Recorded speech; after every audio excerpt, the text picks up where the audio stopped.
Hey College Success, this is your lecture for your Chapter 3, Managing Time and Priorities. And so I think of all of the things that students tend to talk about that are not necessarily like academic, like math or reading, time management is one that really ranks up there very highly in terms of concern and wanting to do better at this because it does play such an important role in overall college success. So this chapter might be really relevant to a lot of you. So you can see here, this is the overview of what this chapter covers, time management, procrastination, kind of prioritizing, making sure that we're doing all these things that we should do fairly early on in the semester to make sure we're going to be set for success. So this is the self kind of check, do you regularly procrastinate on tasks that don't interest you? Do you use certain time management strategies? Do you find it difficult to prioritize tasks because you're not sure what's important? Are you pleased with your ability to manage time? So those are just like self-check. Where are you in terms of all of these issues? So here are again some goals this chapter is going to talk about, knowing why time management is so important, especially in light of college. Why do we procrastinate? How can we improve these time management skills? How can we prioritize, and what does that look like? So one of the things our textbook likes to talk about is how time management, poor time management, can actually cost us money. So this is, kind of like a four-year college often, a little bit higher in the tuition, but if you think about time management going from a very small piece of the puzzle and the trickle effect. So if you're not managing your time well and you miss the deadline on a paper, which impacts your grade in the course, which can impact your ability to successfully finish the semester, which can impact your ability to graduate on time. See, like it can kind of trickle down. I mean, it's a slippery slope. So it can end up costing you money. So time management is very different in college because when you're in K through 12, your time is managed for you. It was by parents and teachers and administrators and so on. And even sometimes after school was scheduled activities. So a lot of your time was already kind of dictated to you. However, in a college setting, you get to create your schedule. You get to create your classes. You get to create when you study. So there's a lot more flexibility, but because of that, some students really struggle with how to be able to navigate all of that. So one of the things that is showing the example of how our time management has changed is that in this Pew Research Center said that about 82% of teens, so high school students, report their typical writing assignment. It's about a single paragraph to a page in length. Okay, so when you get to college, however, you are generally writing multiple pages, anywhere from 5 to 7. Sometimes when you get to your higher level, you're looking at, 15, 20 pages. That right there tells you how much time difference it is going to take to sink into a research paper or an essay, a narrative, whatever it might look like. So keeping that in mind, just the time commitments as it relates to your writing. So why do you procrastinate? So here's another thing. Why do we procrastinate? What are these effects? How can we avoid doing this? So see if you can see yourself in any of these situations or reasons. So this is when procrastination can often hurt us, when it's a habit, when you find yourself procrastinating more often than not, when there are a lot of tasks to complete in a little time, and whenever you're trying to avoid something that's actually pretty important.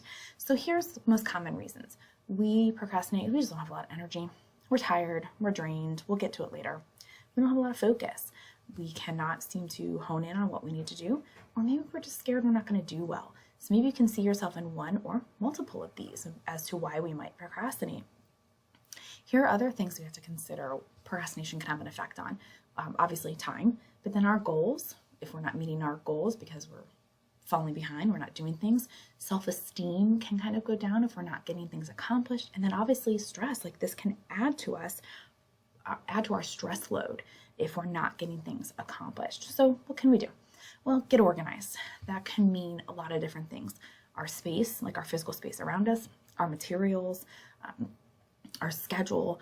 Put aside distractions. So if you know your phone is a distraction, which is usually the first thing students will say is a big distraction, putting it out of reach during your study time, turning it on silent, getting yourself away from any kind of device that is going to cause an issue if you do not need it for your academic purposes. So making sure that you know what your distractions are, your time traps, if you will, those things that suck you in, to spending a lot of time on them when you should be being productive elsewhere. Reward yourself. If you do really invest the time into a task and you complete it, give yourself a reward, whether it's like you take yourself out and grab a coffee or give yourself a nap, whatever the case is. And then be accountable. Tell someone else. I always have my face-to-face students write down their goals and turn it into me, because it's a little bit of accountability. You're able to share with someone and they can almost kind of like, hey, how's this going? So you have someone else to talk to about it. Okay? So you want to make sure that you are looking at how you approach tasks, how you approach the different behaviors and strategies and things like that. One thing you can do is keeping, a calendar. I like to use Cozy. Right now, obviously, I'm not a student right this minute, but I use Cozy, which is an online calendar app, to help organize my time for my family. We have, anywhere from 2 to 4 places to be every evening, and so I block off those times, and my husband can see it, so we know exactly what's happening with our time. And when I am a student, I often do the same thing. I will block off certain days and times to work on a certain subject area or work on a certain assignment.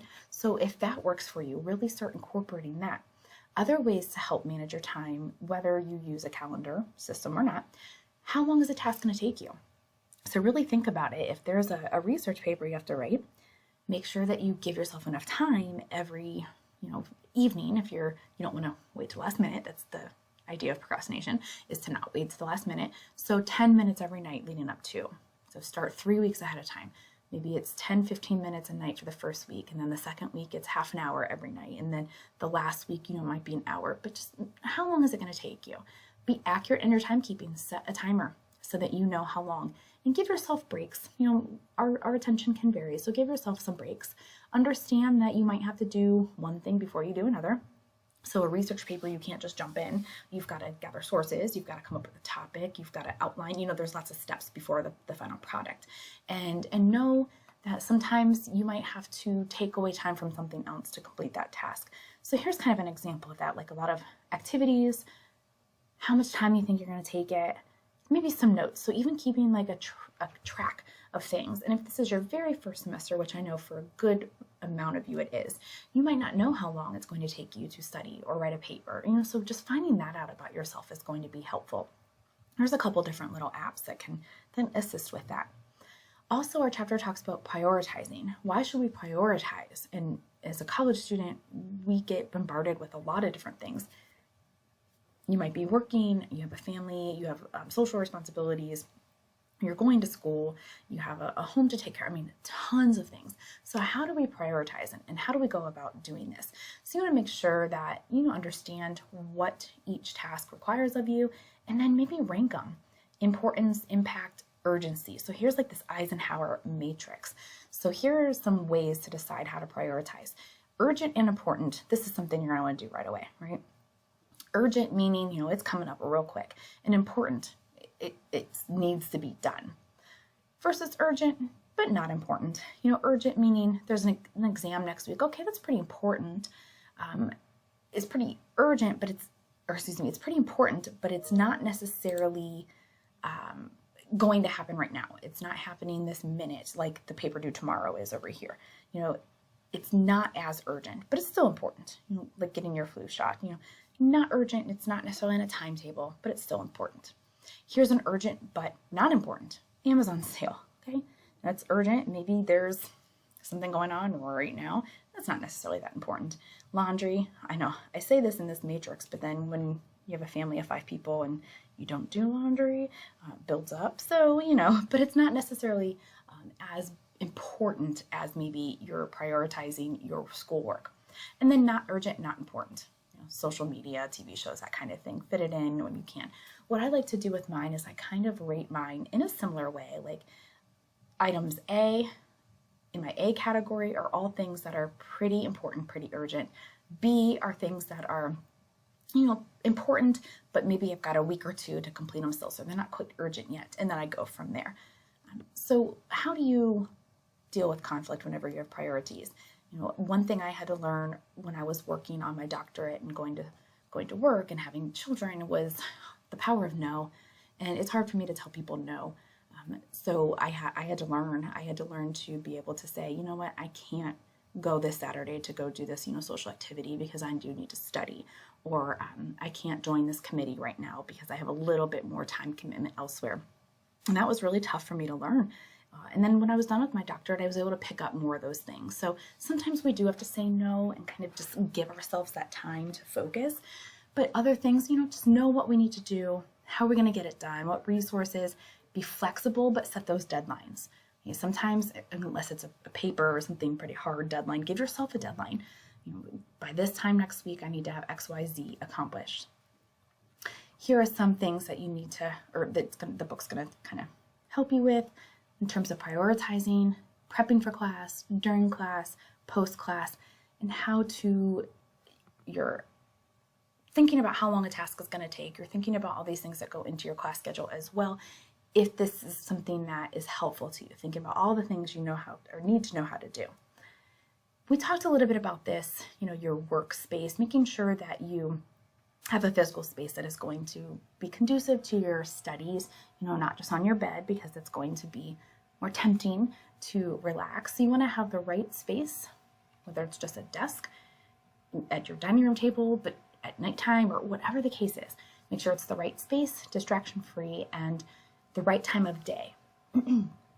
Also, our chapter talks about goal setting, and I know this is kind of a theme throughout if you haven't noticed, a lot about goals. So all of this is going to tie in because if you have good goals set, that can help you prioritize to work toward your goals and manage your time.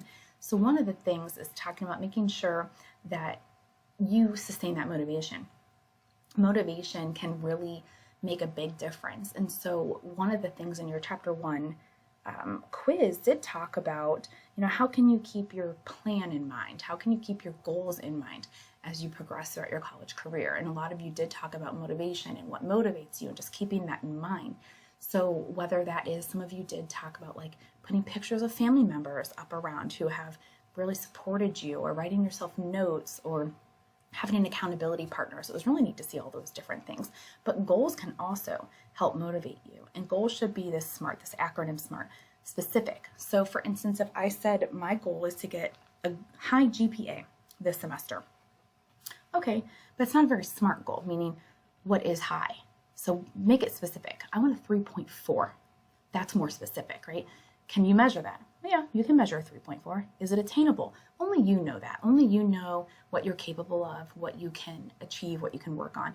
Is it relevant? Well, let's say you're in a nursing program and you have to have a certain GPA. I'd say that's pretty relevant to like a larger goal. And then time bound.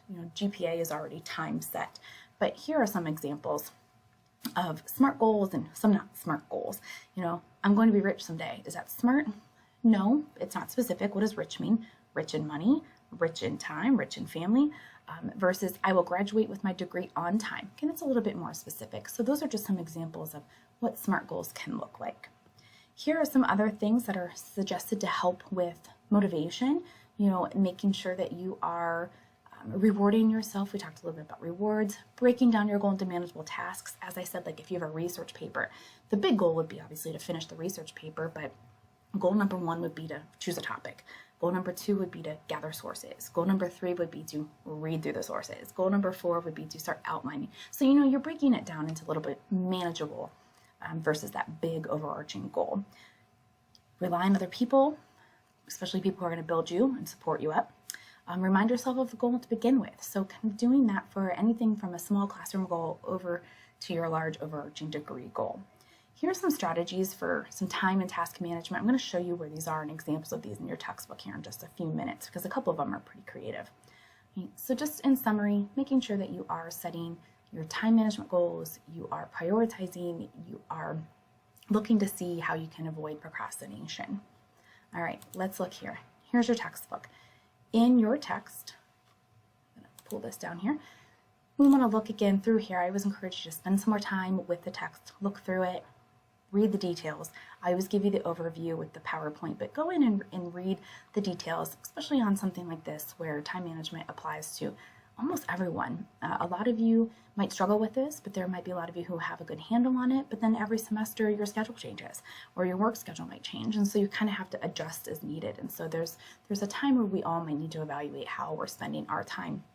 So time management in college, this is going to talk to you more about how to get through. It shows you a lot of people struggle with time management and different apps that they use. How can you manage your time? How does it differ? Some things to expect in terms of reading versus, in the content areas that you're in. Why we procrastinate and some reasons behind it. It goes into more detail, some of the things we already talked about, how it can affect you overall. How can we manage? This gives you some more detail about managing your procrastination, and then managing time specifically. So this talks about those tools. You can kind of take this self-analysis check to see how are you doing with your time management and score yourself and see how it goes. Other activities that you can take and look at, know how you manage time, knowing what kind of time the tasks take for you. So here are some examples of those activities. There's that table again. So some examples of activities I mentioned that they would go into detail here. You can see a lot of these.